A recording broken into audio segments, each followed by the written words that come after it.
Alright guys, so we're going to be continuing our topic of the unit circle, and the focus this week is going to be sine and cosine functions. Okay, so when we talk about the unit circle, the center is 0, 0, which is the origin, and then the radius, so each line coming out to the edge of the circle is the radius, which is going to be 1. Okay, these coordinate pairs, okay, are like xy, but the x is going to be cosine of t, which is also written like this, and y is going to be the sine of t, which is written like this. So we can also write the coordinate like x comma y as cosine comma sine. So all of these are written as the cosine on the left and sine on the right. So the first thing we're going to talk about is calculating sines and cosines along an axis. So remember that we have quadrant 1, 2, 3, and 4. Well, in this quadrant, both are going to be positive. Over here, cosine is negative.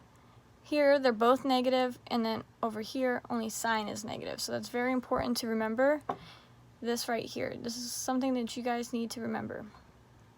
Okay, let's go to number 1. It says, find the cosine of 90 degrees and the sine of 90 degrees. Well, I'm going to start at 0, go 90 degrees, and then I'm looking at the x and y coordinate, or the cosine and sine. So my cosine is 0, my sine is 1. Let me write this actually in the color so you guys can see a little bit better. So that would be 0, this one would be 1. Okay? Then if I go to find the cosine and sine of pi, so pi this time is given in radians and not degrees, so I have to go all the way to pi, which is at 180 degrees. My cosine is -1 and my sine is 0. Okay? This is just about reading the unit circle. The next thing we're going to get into is called Pythagorean identity, which says cosine squared of t plus sine squared of t equals 1. This is derived from the equation for the unit circle. Okay, which for a circle is x squared plus y squared equals 1, where x is cosine of t and sine is y. Okay? So we're going to be able to use that to help us solve. So it says if sine of t is 3/7 and t is in quadrant 2, so we're dealing with over here, okay, quadrant 2, find cosine of t. So we're going to just plug everything in to so we're going to take the cosine, we're going to use this formula right here. So we have cosine squared of t plus the sine squared of t equal to 1, and we're going to be solving. But they told us that sine of t was 3π/7, so I have cosine, I'm just plugging that in, over 7 squared equals 1. So now I have to square 3/7. So 3 squared is 9, and 7 squared is 49. Okay, so we have cos squared of t plus, and then we have 9/49 equal to 1. And then I'm solving for cosine of t. So I'm almost there. So I'm going to subtract 9/49. Okay, and when we do, we have to make these both fractions. So we have 1 minus 9/49. So that turns into 49 minus 9, and they're both over 49. So I'm given 40/49. Okay?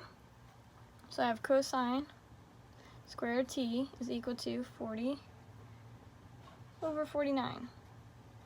We need to solve for cosine of t, not cosine squared. So what we're going to do is we're going to take the square root of each side. When I take the square root of cosine squared, I just get cosine of t. Okay? Taking the square root of 40/49 is a little different. So I know I'm going to have positive and plus and minus, okay, of whatever the square root of this is. Okay, so now we're solving for this. Well, I know that the square root, right, of 49 is 7, okay? So I know I can reduce it to 40 over 7. But now I have to find this. Is there a square root of 40? No, but, so let's see, cosine of t equal to plus or minus, and I can break this up into 4 times 10, because there's a square root of 4. Okay? Square root of 4 is 2. So I have plus or minus, and it's 2 with a leftover square root of 10 over 7. Okay, and that is equal to the cosine of t. I can't simplify this anymore. So now I have to look, do I have my answer?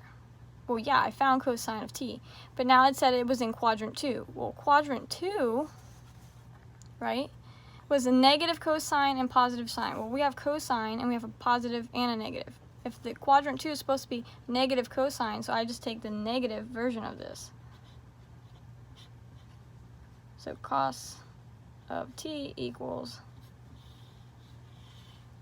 okay, so you have to pay close attention to which quadrant it is, and then use your reference to determine if it's positive or negative. Okay, so let's move on. The next thing we're going to be doing is using a calculator to find sine. Okay, so we have to be aware of calculator mode.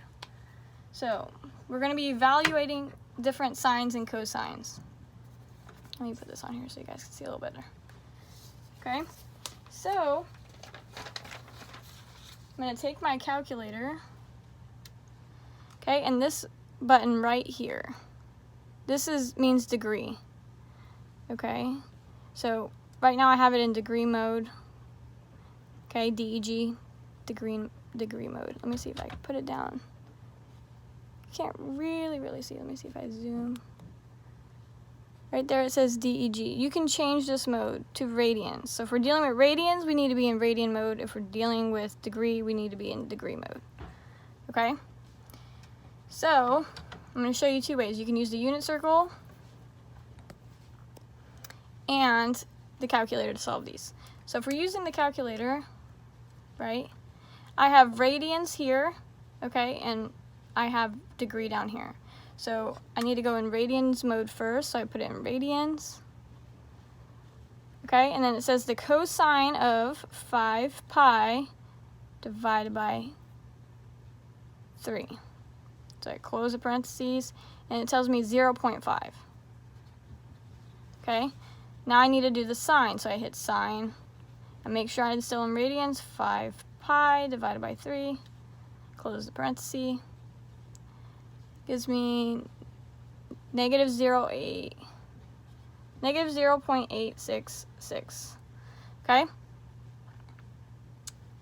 And then I'm going to go down to the degree, so now I need to switch to degree mode. And I do the cosine of 180 is negative 1. Still in degree mode, I hit sine of 180, 0. Okay? Now let me show you guys how to find it on the unit circle. So what I do is I go to 5 pi over 3. So I'm looking. It's over here. And it says cosine. And I have my coordinates. Cosine is on the left, which is in my x spot, so it's a half. So also a half. So you can put either one. Okay? The next one, sine of 5 pi over 3. So I go to the other thing. So this is equal to the square root of, negative square root of 3 over 2. Okay? Cosine of 180, so I go to 180. Cosine is negative 1. Again, 180. Sine would be 0. Okay? That's all you guys need to know for this video. We're going to continue with part 2 tomorrow.